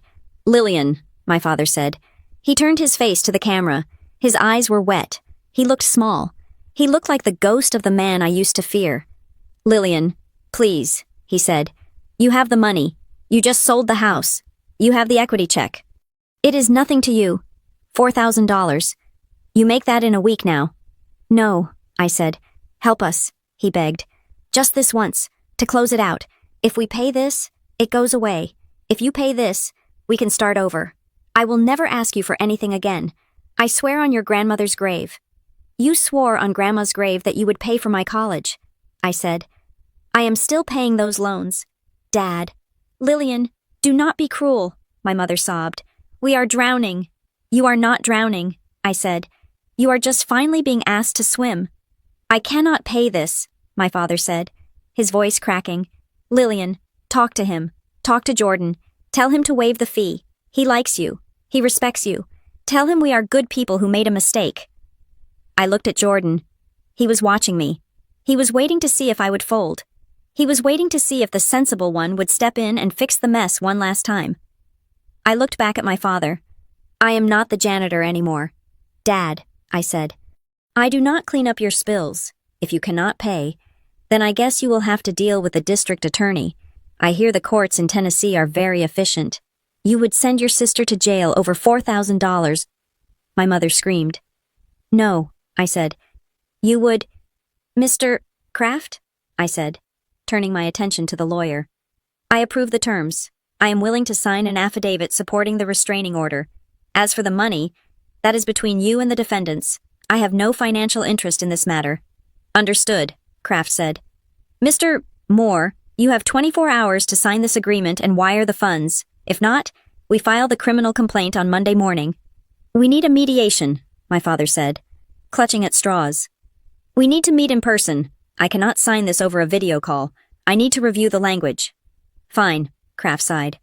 My associate is in Nashville. We can set up a mediation at our satellite office for Monday morning. You bring the check. You sign the papers. If you do not show up, the police will be at your door by noon. We will be there, my father said, defeated. And Lillian, Kraft asked, will you be joining us remotely for the final signing? I will, I said. I want to see it finished. Good, Kraft said. Meeting adjourned. The screen went black. I sat back in my chair in the empty conference room. The silence of the office was heavy, but it was a different kind of silence than before. It was not the silence of fear. It was the silence of a demolition site after the charges have gone off, just before the dust settles. My father was broke. My sister was a squatter by necessity, not just entitlement. My mother was an enabler to the bitter end, and I was free. But as I packed up my laptop, I knew that Monday morning would not just be a signing. My father was a cornered animal, and cornered animals do not just surrender, they bite. He would have one last card to play at that mediation. I just had to make sure I was wearing armor when he played it. Monday morning arrived in Amsterdam with a steel-gray sky and a persistent drizzle that blurred the view of the canal outside my office window. It was the kind of weather that made you want to curl up with a book, but I was sitting in a soundproof glass booth, adjusting the angle of my laptop camera for the final act of my life in Tennessee. The mediation was scheduled for 9 a.m, Nashville time. For me, it was late afternoon. I had a cup of tea, a stack of digital files, and a calmness that felt unnatural. My hands were not shaking. My heart was beating at a steady resting pace. I felt like a surgeon scrubbing in for a procedure I had performed 1,000 times. even though this was the first time the patient on the table would be my own lineage. The screen flickered, and the participants joined the conference call one by one. First came Mr. Kraft, the general counsel for Vantage Healthcare, looking as sharp and lethal as a fresh razor blade. Then came Jordan and Elise Hargrove. They were sitting in a conference room in Nashville, likely at Kraft's satellite office. Jordan looked stern, his arms crossed over his chest. Elise looked determined, a notepad open in front of her. Then, the final window opened. My family. They were squeezed around a mahogany table in what I recognized as the small meeting room at Red Crest Advisory. My father, Dale, sat in the center, wearing his best navy suit, though the knot of his tie was slightly askew. My mother, Cynthia, sat to his right, wearing oversized sunglasses indoors, presumably to hide the effects of 2 days of crying. Paige was on his left, slumped in her chair, picking at a loose thread on her sweater. Trent was next to her, looking like a teenager called to the principal's office, his jaw set in a defiant pout. "All parties are present," Mr. Kraft said, his voice smooth and devoid of warmth. "This session is being recorded for legal documentation. Let us begin." "We are here under protest," my father announced immediately. He tried to project his usual boardroom authority, but his voice lacked resonance. It sounded thin, like paper tearing. "We believe this entire situation could have been resolved with a phone call, rather than these bullying tactics. You had a phone call, Dale," Jordan Hargrove said, leaning toward the microphone. "You used it to threaten my career. That is why we are here." "I was emotional," my father countered, waving a hand dismissively. "I was protecting my child. Family comes first. I would expect a man of your standing to understand that." "I understand protecting my family," Jordan replied. "That is why I am getting a restraining order against yours." "Let's review the facts," Mr. Kraft interrupted, cutting off my father's sputtered response. "We are here to sign a settlement agreement regarding the trespassing incident at 4210 Maplewood Drive.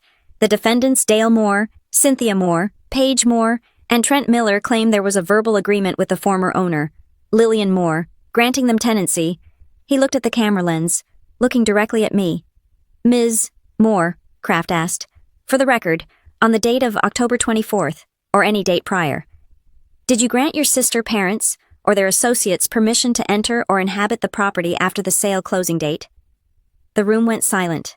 On my screen, I saw 4 pairs of eyes lock onto me. My mother lowered her sunglasses. Paige stopped picking at her sweater. They looked at me with a mix of desperation and a silent plea. "Lie for us. Just this once. Save us." I took a sip of tea. I set the cup down. "No," I said.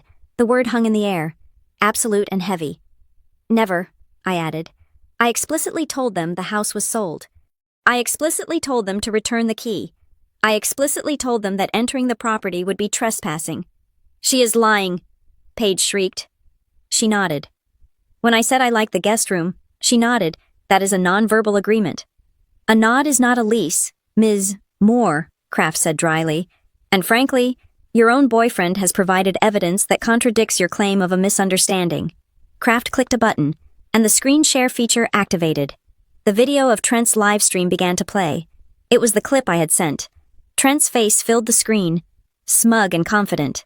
"Her dad told us, just get in there before she changes her mind. He literally said the paperwork did not matter because blood is thicker than water." The audio was crisp. The paperwork did not matter. I watched my father's face as the words echoed in the room. He closed his eyes.